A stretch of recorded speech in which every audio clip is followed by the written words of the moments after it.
안녕하세요. 뉴스 속 날씨 유다현입니다. 소나무 에이즈라고 불리는 제선충이 수도권까지 퍼지면서 전국으로 확산 중입니다. 소나무는 우리 살림의 30%를 차지하고 있어 소나무 고사 위기라는 말까지 나오고 있습니다. 자세한 이야기 취재 기자와 함께 나눠보도록 하겠습니다. YTN 사이언스 양회영 기자 나와 있습니다. 안녕하세요. 네, 안녕하세요. 네, 이 소나무 제선충병 무엇이길래 이게 소나무 에이즈라고도 불리는지 먼저 알려주시죠. 네, 이 제선충은 우리 눈에는 쉽게 보이지 않는, 눈에 띄지 않는 1mm도 안 되는 아주 작은 벌레를 말합니다. 네. 이 대개 제선충은 소나무 잎을 갉아먹는 솔수염 하늘소를 숙주 삼아서 옮아가는데요. 이 스스로 움직일 수 없는 제선충은 하늘소가 나뭇잎을 갉아먹을 때 이 소나무나 잣나무 안으로 들어가게 됩니다. 이 주로 줄기나 가지로 침투를 해서 나무 속 수분 이동을 막게 되고 나무가 말라 죽게 만듭니다. 일단 제선충에 감염이 되고 나면 그 소나무는 1, 2년 안에 100% 말라 죽게 되는데요. 그래서 소나무 에이즈라고 부르고 있습니다. 네, 그럼 우리나라에서는 소나무 제선충병으로 인한 피해가 어느 정도 되는지도 궁금하네요. 네, 우리나라에서 처음 제선충병이 발견된 지역은 부산이고요. 그 네. 시기는 1988년입니다. 이 전국적으로 확산되던 제선충은 사실 그 이후부터 전국적으로 확산이 됐는데 2005년부터 사실 피해가 조금씩 줄어들다가 피해가 네. 이제 2005년부터 급격히 늘어났고요. 제선충병 이 방제 특별법이 제정이 그 해에 됐습니다. 이 법이 제정되고 난 이후에 2010년까지는 이 제선충병이 조금씩은 좀 줄어드나 방제가 네. 효과를 보나 이렇게 생각했으나 2011년부터 다시 제선충병이 확산이 되고 또 늘어나고 있는 추세입니다. 네.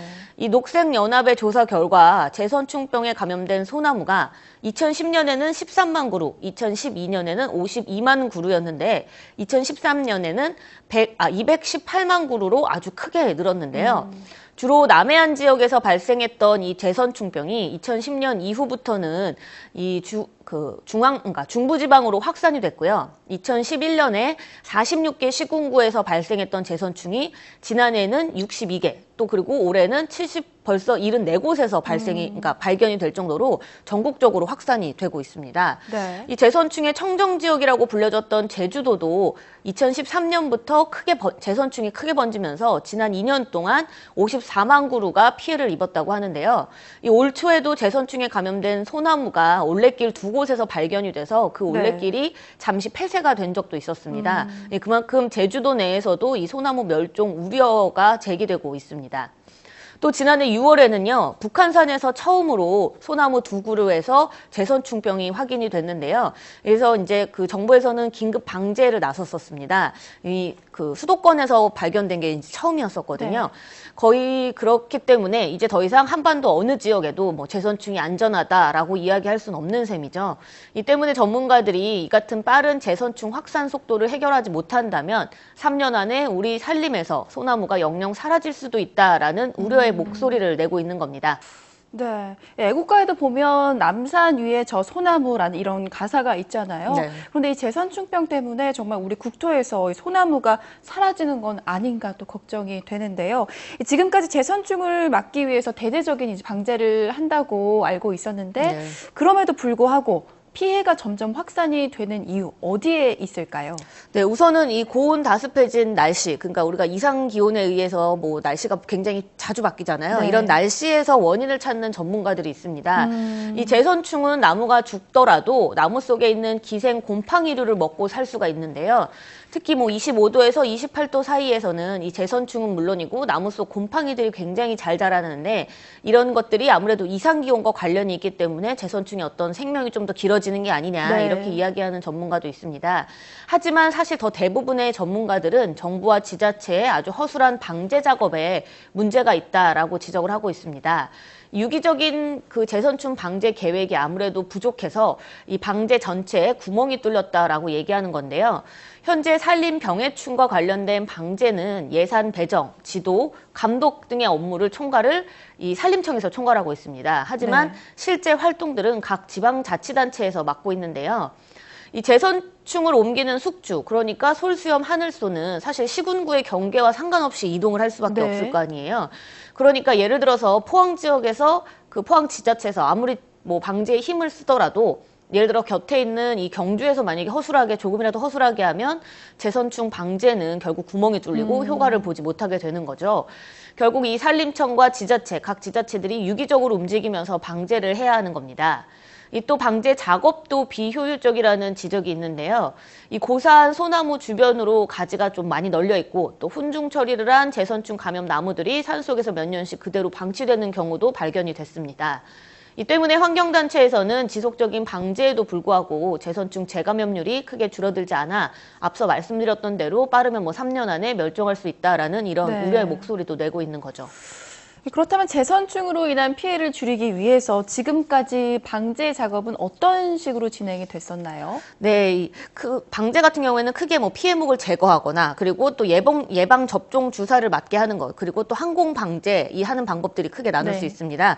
재선충의 경우는 가장 대표적인 게 훈증이라는 단어입니다. 네. 아무래도 조금 낯서잖아요. 훈증이요? 네. 예. 이 감염된 소나무를 우선 밑둥을 굉장히 짧게 잘라냅니다. 그리고 잘라낸 소나무에 약품 처리를 한 다음에요. 비닐 천막을 밀봉을 하는 겁니다. 이 재선충이 살아있지 못하도록 나무를 또 잘게 파쇄하는 경우도 있고요. 불에 태우는 방법도 이 방제 작업 안에 속하는데요. 이러한 방제들은 결국 사실은 시간과의 싸움입니다. 얼마나 빨리 번지기 전에 처리를 하느냐겠죠. 네. 이 솔수염 하늘소 한 마리당 평균 재선충이 한 15,000마리 정도 달한다고 하는데요. 이 재선충은 실제로 또 한 달에 수십만 마리로 불어날 만큼 번식력도 굉장히 좋다고 합니다. 때문에 이 숙주인 솔수염 하늘소가 부화 시기에 하기 전인 4월 전에 사전 방제 작업을 끝내야 재선충 확산을 막을 수 있다는 건데요. 네. 하지만 국내 방제 여건 턱없이 부족합니다. 어디서나 인력이 항상 부족하잖아요. 이 재선충병 확산을 예측하는 기술도 국내에서 조금은 떨어지고 또 방제 속도가 확산 속도를 따라가지 못하고 있는 현실입니다. 네. 재선충을 보다 효과적으로 없애거나 또 발병 속도를 늦추려면 무엇보다도 새로운 방제 방법이 필요할 것 같은데요. 어떠한 대책이나 또 방안들이 강구되고 있나요? 네, 그래서 이 무엇보다 방제 시스템을 좀 바꿔야 된다는 필요성을 느끼고 있고요. 정부에서도 마찬가지로 생각하고 있습니다. 그래서 이에 이 산림청도 지난해 이 재선충을 죽이는 훈중 약제를 새로 추가로 개발을 했고요. 또 약제를 훈중하는 함도 새롭게 개발해서 효율을 좀 더 높이고자 하고 네. 있습니다. 또 나무에 직접 약제를 주사하는 방법도 바꿔서 이 방제 시기를 기존에 이제 1, 2월, 그러니까 4월에 부화하기 전인 1, 2월에서 봄과 가을로 좀 더 이렇게 넓게 확대를 했습니다. 전문가의 설명 직접 들어보겠습니다. 방제 방법을 갖다가 좀 개선을 해가지고 어떤 즉 목재로서 일단 활용을 해야 되니까 그래서 훈증 방법, 그다음에 해수 침지, 열처리 이러한 방제 방법을 갖다 활용을 해가지고 자원을 갖다가 활용하자. 네, 이 산림청은 또 올해 이 소나무 재선충병의 골든타임 시기다. 이게 방제의 골든타임 시기다라고 보고 새로운 방제 계획들을 많이 세웠는데요. 이 소나무 재선충병 재발생률을 현재는 한 50% 이하로 많이 떨어뜨려 놨는데 네. 그보다도 더 낮게 30% 이하로 낮추고자 이 목표를 세웠고요. 2017년까지는 관리 가능한 수준의 완전 방제를 하겠다는 목표를 세웠습니다. 이를 위해서 산림청은 재선충병 방제 품질을 높이고 이 소나무 재선충병의 방제 특별법을 개정을 하며 이 재선충병 방제 방법을 다양화해서 실효성을 높이는 3대 전략을 새로 추진하기로 했는데요. 네. 현장 관리 감독 강화를 위해서 방제 품질 점검을 하는 지역 담당관과 재선충병 피해가 많은 9개 지자체에 상주하며 방제 현장을 직접 관리하는 책임 담당관, 이 두 담당관들을 한 100여 명 정도 현장에 배치해서 좀 더 신속한 방제를 하기로 했고요. 또 중요 문화재 구역이나 보존 가치가 높은 소나무 숲 등 이 지역 여건에 맞는 좀 차별화된 방제 전략도 세우기로 했습니다. 네. 양 기자 오늘도 수고하셨습니다. 우리 산림의 37%가 소나무입니다. 강원도와 경상북도 등 주요 지역에서는 소나무에서만 수확되는 이 송이버섯으로 생계를 이어가고 있고 양양, 영덕, 봉화, 청송 등 지역에서는 소나무가 1년에 수백억 원 이상의 현금 경제를 이끌어가고 있습니다. 우리의 자연 경관은 물론 경제적인 면에서도 소중한 소나무를 재선충으로부터 지켜내는 일, 더 이상 미뤄서는 안 될 것 같습니다. 오늘 뉴스 속 날씨 여기까지입니다. 시청해주신 여러분 고맙습니다.